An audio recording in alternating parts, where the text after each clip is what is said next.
नमस्कार. गणेश चतुर्थीनिमित्त आपण मोदकाचे वेगवेगळे प्रकार बघतोय. तर आज आपण दुसरा प्रकार बघणार आहोत.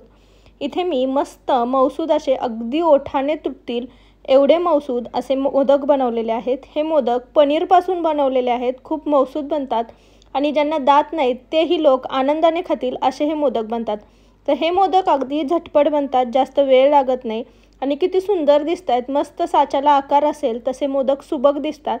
तर तुम्ही पाहू शकता की किती सुंदर आणि सुबक असे मोदक बनलेले आहेत. याला छान अशा कळ्या पडलेल्या आहेत. तर असे हे सुबक आणि सुंदर मोदक कसे बनवायचे ते मी आज दाखवणार आहे. तर वेळ न घालवता आपण हे कसे बनवायचे ते पाहूयात. चला तर मग कृती बघूयात. तर इथे आपण पनीर किसून घेतलेलं आहे. 200 ग्रॅम पनीर आहे. हे व्यवस्थित छान बारीक किसणीने मी हे किसून घेतलेलं आहे. तर तुम्ही पनीर खिसूनही घेऊ शकता किंवा ते चुरूनही घेऊ शकता. तुमच्या ह्याने मी खिसून घेतलेलं आहे. तर आपण हे साईडला ठेवूयात. एका मिक्सरच्या जारमध्ये आपण हे खिसलेलं पनीर काढून घेणार आहोत. तर व्यवस्थित मी असं हे 200 ग्रॅम पनीर घेतले. साधारण यातून मी मोदक मोठ्या साईजचे बनवले, त्यामुळे ते 7 बनले. छोट्या साईजचे बनवले तर अगदी 10 ते 15 मोदक सहज बनतात. तर हे पनीर आपण यात घातलेलं आहे. यातच आपण 1/4 कप गूळ पावडर घालणार आहोत. आता तुमच्याकडे गूळ पावडर नसेल तर तुम्ही गूळ किसून टाकला तरीही चालेल. मिक्सर जारचं झाकण लावणार आहोत आणि हे आपण बारीक करून घेणार आहोत.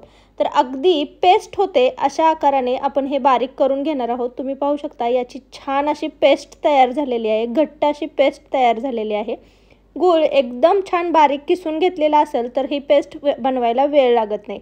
तर हे व्यवस्थित आपण पेस्ट बनवून घेतली आहे. ती साईडला ठेवूयात आणि सारणाची तयारी करूयात. तर इथे मी 2 चमचे काजू घेतलेले आहेत. 2 चमचे मी इथे बदाम घेतलेले आहेत आणि 1 चमचा आपण पिस्ता घेतलेला आहे. तर तुमच्या आवडीनुसार तुम्ही ड्रायफ्रूट्स घेऊ शकता, पण शक्यतो गोड असलेलेच ड्रायफ्रूट्स घ्यायचे. यामध्ये आपण 2 चमचे डेसिकेटेड कोकोनट टाकणार आहोत आणि सोबतच यामध्ये आपण 2 चमचे गूळ पावडर टाकणार आहोत. गूळ किसून टाकला तरीही चालेल. आता तुमच्याकडे वेलची पूड असेल तर ती टाकली तरी चालेल किंवा मग मी डायरेक्टली 2 वेलच्या टाकलेल्या आहेत. आता हेही आपण व्यवस्थित बारीक करून घेणार आहोत. यामध्ये गूळ घातल्यामुळे हे छान व्यवस्थित बारीक होतं आणि तुम्ही पाहू शकता हे इतपत बारीक करायचं आहे की ह्या सारणाचा छान गोळा तयार झाला पाहिजे. तर व्यवस्थित हे सगळे ड्रायफ्रूट्सही बारीक झाले पाहिजेत आणि या सारणाचा गोळा असल्यामुळे याचा व्यवस्थित असा गोळा तयार होतो. तर तुम्ही पाहू शकता इतपत हे मी बारीक केलेलं आहे. तर आता हे सारणही आपण साईडला ठेवूयात. आपलं सारण तयार झालेलं आहे. आता एका पॅनमध्ये आपण जे तयार केलेलं पीठ आहे ते काढून घेणार आहोत. आपण जे हे पनीरपासून आणि गुळापासून पीठ तयार केलेलं होतं ते एका पॅनमध्ये काढून घ्यायचं आणि आता आपण हे लो गॅसवरती छान परतून घेणार आहोत. तर सतत हे हलवत राहायचं, नाहीतर मग पनीर करपू शकतं किंवा याचा कलर बदलू शकतो. तर हे सतत हलवत राहायचं. यामध्ये गूळ असल्यामुळे हे थोडंसं वितळलं जातं. हे मिश्रण थोडंसं आधी वितळतं आणि नंतर पुन्हा हे घट्ट व्हायला सुरुवात होतं.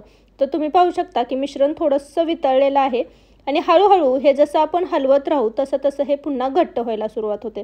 तर हळूहळू याचा एक गोळा असा तयार व्हायला लागलेला आहे. तुम्ही पाहू शकता याचा छान असा गोळा तयार व्हायला लागलेला आहे.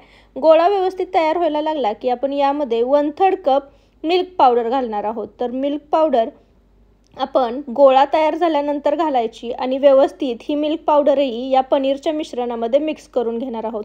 तर व्यवस्थित अशी मिश्रणामध्ये ही आपण पनीरमध्ये मिक्स केलेली आहे. सगळ्या प्रोसेसमध्ये गॅसची फ्लेम आपण लो ठेवलेली आहे. तर ही सतत हलवत राहायचं ही आणि याचा छान गोळा तयार होऊन द्यायचा. तर आता तुम्ही पाहू शकता की याचा छान असा गोळा तयार झाला आहे. तर आपण हे साईडला ठेवून थंड करून घेणार आहोत. तर आपलं जे मिश्रण तयार आहे, आपण सारणाला जे मिश्रण बनवलेलं होतं त्याचे आपण आता छोटे छोटे गोल करून घेणार आहोत, गोळे करून घेणार आहोत, जेणेकरून हे गोळे आपण डायरेक्टली मोदकाच्या साच्यामध्ये भरू शकतो.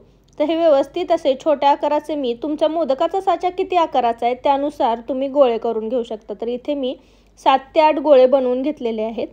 तर हे गोळे तयार आहेत. आपलं मिश्रणही छान थंड झालेलं आहे. पूर्ण थंड करून घ्यायचं म्हणजे हे मिश्रण छान दाटसर होतं. तर आता इथे मी एक मोदकाचा साचा घेतलेला आहे. याला मी आधी तुपाने ग्रीस करून घेणार आहे. तूप व्यवस्थित लावून घ्यायचं म्हणजे आपले जे मोदक आहेत ते ह्या साच्याला चिटकून राहत नाहीत. तर व्यवस्थित मी असं तूप लावून घेतलेलं आहे. तुमच्याकडे ज्या प्रकारचा साचा असेल त्या प्रकारचा घेतला तरीही चालेल. आता साचा बंद करून घ्यायचा आणि जे आपण पनीरचं मिश्रण तयार केलेलं आहे, पीठ तयार केलेलं आहे ते यामध्ये घालायचं आणि व्यवस्थित अंगठ्याच्या साहाय्याने मी व्हिडिओत दाखवते तसं दाबून घ्यायचं. व्यवस्थित भरपूर दाबल्यामुळे याला छान आकार येतो, कळ्या पडतात. त्यामुळे मोदकाला जे आपण सारण वापरणार आहोत आणि पीठ वापरणार आहोत ते व्यवस्थित दाबून भरायचं. तर मी हे व्यवस्थित असं दाबून भरलेलं आहे। यानंतर यामध्ये एक आपला जो सारणाचा गोळा आहे तो घालणार आहे आणि वरून जे आपलं पीठ आहे पनीरचं ते पुन्हा घालणार आहे आणि हे व्यवस्थित दाबून भरणार आहे आणि याचा तळ आहे तो व्यवस्थित असा प्लेन करून घेणार आहे। तर हा व्यवस्थित प्लेन करून घेतलेला आहे। आता मी मोदकाचा साचा उघडून दाखवते। मस्त असा हा आपला मोदक तयार झालेला आहे।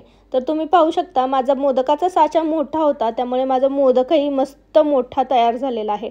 याला छान अशा कळ्या पडलेल्या आहेत। तुम्ही व्यवस्थित पीठ दाबलं तर याला मस्त अशा कळ्या पडतात। तर अशाच प्रकारे आपण सगळे मोदक बनवून घेणार आहोत। साच्याचा उपयोग करून हे सगळे मोदक बनवून घेतलेले आहेत। तर असे हे मी सगळे मोदक तयार करून घेतलेत। मी केसराच्या काड्या दुधामध्ये भिजत घातलेल्या होत्या, त्या आपण याला गार्निशिंगसाठी वापरणार आहोत। तर मी या सगळ्या केसराच्या काड्या व्यवस्थित या मोदकाला लावून घेणार आहे। तुम्ही या जागी ड्रायफ्रूट्सही वापरू शकता किंवा असेही ठेवले तरी खूप छान वाटतात। आता यावरती जे दूध आपलं केशराच्या कलरचं तयार झालेलं ते मी थोडंसं थेंबर टाकते, त्याने आपल्या मोदकाला खूप छान कलर येतो। तर तुम्ही पाहू शकता की किती सुंदर असा हा मोदक दिसतोय आणि केशरामुळे तो अजूनच जास्त खुललेला आहे। तर असा हा सुबक सुंदर मोदक तयार झालेला आहे। पनीरचा मोदक आहे हा अगदी माव्यासारखा लागतो, ओठांनी दाबला तरी तुटेल आणि छान विरघळेल इतका मऊसूद बनतो। तर असा हा पनीरचा मोदक तुम्ही नक्की बनवून पहा, कसा झालेला मला कमेंटमध्ये सांगायला विसरू नका। रेसिपी जर आवडली असेल तर रेसिपीला एक लाईक नक्की करा आणि तुमच्या फॅमिली आणि फ्रेंड्ससोबत याची लिंक जास्तीत जास्त शेअर करा। तुम्ही जर माझ्या चॅनलवर नवीन असाल तर चॅनलला नक्की सबस्क्राईब करा आणि जवळचे बेल आयकॉनही दाबा। जेव्हा मी नवीन रेसिपी अपलोड करेल तेव्हा तुम्हाला नोटिफिकेशन सगळ्यात पहिल्यांदा मिळेल। तर उद्या पुन्हा भेटू अशीच एक नवीन मोदकाची रेसिपी घेऊन। तोपर्यंत थँक्यू आणि गणेश चतुर्थीच्या तुम्हा सर्वांना खूप खूप शुभेच्छा। गणपती बाप्पा मोरया।